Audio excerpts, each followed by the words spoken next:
नमस्कार, आर्यभट्ट टाइम्स में आपका स्वागत है, जहां आप जानेंगे बिहार की 16 जनवरी की 7 बजे तक की सभी ताज़ा बड़ी खबरों के बारे में। उससे पहले एक नजर सुर्खियों की ओर। तेजप्रताप यादव एनडीए में होंगे शामिल, दही चूड़ा भोज पर चिराग पासवान ने साफ की तस्वीर। मनोज तिवारी, रवि किशन मेरे जूनियर, विनय बिहारी ने मंत्री पद पर ठोका दावा। चिराग पासवान ने सम्राट चौधरी को खिलाया तिलकुट, दही चूड़ा भोज की तस्वीर वायरल। तो इस वजह से भाई तेजप्रताप के दही चूड़ा भोज में नहीं गए तेजस्वी यादव, आरजेडी का आया बयान। बढ़ते हैं खबरों की ओर विस्तार से। तेजप्रताप यादव एनडीए में होंगे शामिल, दही चूड़ा भोज पर चिराग पासवान ने साफ की तस्वीर। जी हां, मकर संक्रांति के मौके पर पटना में एलजीपीआर के दफ्तर में गुरुवार को दही चूड़ा भोज का आयोजन किया गया। इस बीच जनशक्ति जनता दल के अध्यक्ष और लालू यादव के बड़े बेटे तेजप्रताप यादव के एनडीए में शामिल होने की चर्चा पर चिराग पासवान ने प्रतिक्रिया दी। उन्होंने इस संबंध में पूछे गए सवाल पर कहा कि ऐसी कोई बात होगी तो जानकारी मिल जाएगी। बढ़ते हैं अगली खबर की ओर। मनोज तिवारी, रवि किशन मेरे जूनियर, विनय बिहारी ने मंत्री पद पर ठोका दावा। जी हां, मकर संक्रांति बाद संभावित मंत्रिमंडल विस्तार से पहले ही बिहार में सियासी हलचल तेज हो गई है। पूर्व मंत्री, वरिष्ठ बीजेपी विधायक और भोजपुरी इंडस्ट्री के बड़े चेहरे विनय बिहारी ने मंत्री पद को लेकर दावेदारी पेश की है। उन्होंने कहा है कि बीजेपी कोटे से मुझे मंत्री बनाया जाए। भोजपुरी इंडस्ट्री से राजनीति में आने वाला पहला विधायक हूँ। बढ़ते हैं अगली खबर की ओर। चिराग पासवान ने सम्राट चौधरी को खिलाया तिलकुट, दही चूड़ा भोज की तस्वीर वायरल। जी हां, मकर संक्रांति के मौके पर केंद्रीय मंत्री और लोक जनशक्ति पार्टी के प्रमुख चिराग पासवान ने पटना में घर पर गुरुवार को दही चूड़ा का भोज रखा। इस भोज में कई बड़े नेताओं ने शिरकत की। बीजेपी के राष्ट्रीय कार्यकारी अध्यक्ष नितिन नवीन, बिहार के डिप्टी सीएम सम्राट चौधरी चिराग पासवान के आवास पर पारंपरिक दही चूड़ा भोज में हिस्सा लिया। इस दौरान चिराग पासवान अपने हाथों में सम्राट चौधरी को तिलकुट खिलाते हुए नजर आए। बढ़ते हैं अगली खबर की ओर। तो इस वजह से भाई तेजप्रताप के दही चूड़ा भोज में नहीं गए तेजस्वी यादव, आरजेडी का आया बयान। जी हां, दिल्ली में राष्ट्रीय जनता दल के सांसद सुधाकर सिंह ने मकर संक्रांति के मौके पर हुए दही चूड़ा भोज को लेकर बयान दिया। उन्होंने कहा है, जनशक्ति जनता दल के प्रमुख तेजप्रताप यादव के आवास पर आयोजित दही चूड़ा भोज में आरजेडी के लालू प्रसाद यादव की मौजूदगी को लेकर दिया। उन्होंने कहा कि तेजस्वी यादव ने व्यक्तिगत रूप से यह फैसला किया था कि वो त्योहार अपने घर पर ही मनाएंगे। उन्होंने स्पष्ट किया कि तेजस्वी के कार्यक्रम में शामिल ना होने को लेकर किसी तरह की कोई नाराजगी या आपत्ति नहीं है। ये पूरी तरह से उनका निजी निर्णय था, जिसे सभी को स्वीकार करना चाहिए। बढ़ते हैं अगली खबर की ओर। आरजेडी प्रमुख लालू प्रसाद यादव को भारत रत्न देने की मांग। पोस्टर पर लिखा, गरीबों के मसीहा हमारे भगवान। जी हां, बिहार के पूर्व मुख्यमंत्री और राष्ट्रीय जनता दल के प्रमुख लालू प्रसाद यादव को भारत रत्न देने की मांग उठ रही है। आरजेडी कार्यालय के बाहर इस मांग को लेकर पोस्टर लगाए गए हैं, जिन पर लालू यादव को गरीबों का मसीहा बताया गया है। इन पोस्टर्स पर लालू यादव और बाबा साहेब भीमराव अंबेडकर की तस्वीर लगी हुई है। इसके साथ ही पोस्टर्स में लिखा हुआ है कि गरीबों के मसीहा हमारे भगवान।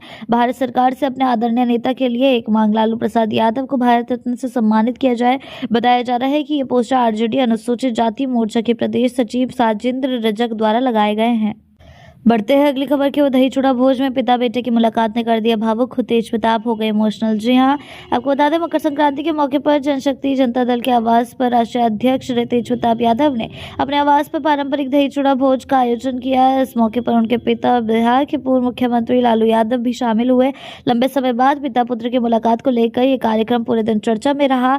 वहीं तेजप्रताप यादव भी इस पल में इमोशनल होते हुए नजर आए। बढ़ते हैं अगली खबर की ओर। नीतीश कुमार की समृद्धि यात्रा कल बेतिया से होगी शुरू। सिवान और सारण का शेड्यूल बदला। जी हां, आपको बता दें, बिहार के मुख्यमंत्री नीतीश कुमार शुक्रवार से समृद्धि यात्रा पर निकलेंगे। उनकी पहले चरण की यात्रा 16 जनवरी को पश्चिमी चंपारण से शुरू होगी। 24 जनवरी को वैशाली में इसका समापन होगा। समृद्धि यात्रा के दौरान सीएम नीतीश कुमार प्रगति यात्रा से संबंधित योजनाओं के क्रियान्वयन की जानकारी लेंगे। साथ ही 7 निश्चय 2, 7 निश्चय 3 पर भी विस्तार से चर्चा करेंगे।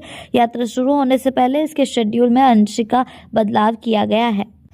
बढ़ते हैं अगली खबर की ओर। होली पर दिल्ली समेत कई शहरों से बिहार के लिए चलेंगे 200 स्पेशल बस। इस तारीख से होगी बुकिंग। जी हां, आपको बता दें, होली के अवसर पर देश के विभिन्न राज्यों में रह रहे बिहार के लोगों को घर आने और वापस जाने की सुविधा देने के लिए 200 स्पेशल बसें चलाई जाएंगी। बिहार राज्य पथ परिवहन निगम 200 होली स्पेशल बसों का संचालन करेगा। इन्हें 15 फरवरी से 15 मार्च के बीच एक महीने चलाया जाएगा। दिल्ली, पंजाब, हरियाणा, यूपी, पश्चिम बंगाल, झारखंड समेत अन्य राज्यों में रह रहे प्रवासी बिहारियों को त्योहार पर घर आने जाने में सुविधा होगी। यात्री एडवांस में इसका टिकट बुक कर सकते हैं। ऑनलाइन टिकट बुकिंग 1 फरवरी 2026 से शुरू होगी। बढ़ते हैं अगली खबर की ओर। खरमास बाद आरएलएम टूट जाएगा, भगवान सिंह कुशवाहा का दावा। 3 विधायक बागी, जेडीयू में स्वागत। जी हां, उपेंद्र कुशवाहा की पार्टी राष्ट्रीय लोक मोर्चा को लेकर नीतीश कुमार की पार्टी जेडीयू के नेता भगवान सिंह कुशवाहा ने बुरी भविष्यवाणी की है। कहा है कि खरमास के बाद उनकी पार्टी में टूट हो सकती है। उनके 3 विधायक बागी हो गए। भगवान सिंह ने यह भी कहा कि अगर वो जेडीयू में आकर नीतीश कुमार के साथ काम करना चाहते हैं तो स्वागत किया जाएगा। बढ़ते हैं अगली खबर की ओर। बिहार में 3 फरवरी को बजट पेश करेगी नीतीश सरकार। आ गया विधानसभा सत्र का पूरा शेड्यूल। जी हां, बिहार विधानसभा और विधानसभा परिषद के बजट सत्र 2026 का पूरा कार्यक्रम जारी हो गया है। बजट सत्र 2 फरवरी से शुरू होगा और 27 फरवरी तक चलेगा।